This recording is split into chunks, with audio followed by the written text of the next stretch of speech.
He is known as the man who inspired Dracula, a ruler feared by his enemies, respected by his people, and remembered for one horrifying method of punishment.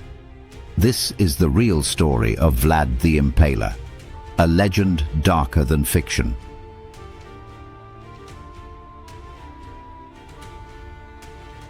Vlad III was born in 1431 in Transylvania during a time of constant war between Christian Europe and the expanding Ottoman Empire.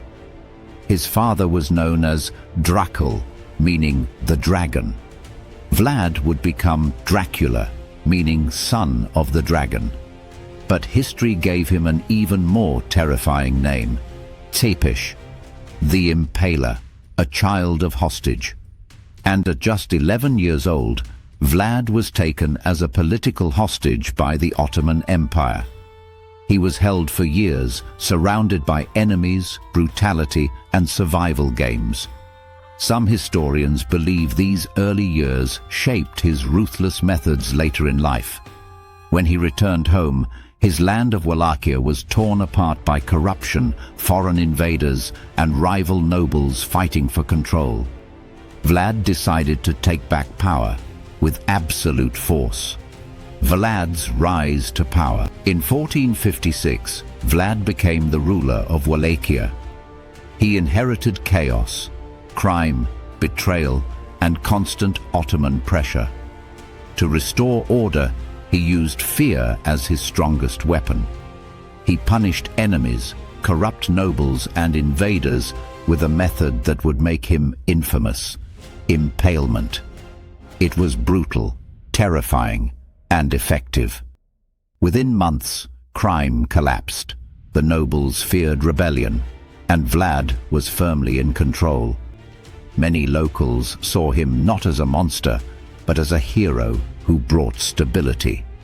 The Forest of the Impaled. In 1462, the Ottoman Empire launched a massive invasion to remove him from power. But when Sultan Mehmed II's forces marched into Wallachia, they discovered something unimaginable: a field of 20,000 impaled soldiers stretching across the landscape. Bodies stood upright like macabre wooden stakes, swaying in the wind. Ottoman chroniclers wrote that even the Sultan was shaken by the sight. It was psychological warfare on a scale Europe had never seen. Hero or monster? To many Western Europeans, Vlad became a hero, a Christian defender who resisted the Ottomans when others fell. German writers, however, painted him as a bloodthirsty tyrant, publishing sensational stories to make him appear like a monster. Was he cruel? Yes. But much of his legend comes from propaganda, exaggeration, and fear. Even today, historians debate how much of his brutality is real and how much is myth. The end of the Impaler. Vlad's rule was short and chaotic. He was betrayed, captured, released, and finally killed in battle around 1476. His exact burial place remains unknown, another mystery in his already dark legend. But his story didn't end there. The birth of Dracula. Centuries later, Bram Stoker used Vlad's nickname, Dracula, for his fictional vampire. The connection between Vlad and the vampire is loose, but his reputation for cruelty gave Stoker the perfect inspiration for a creature of fear and blood.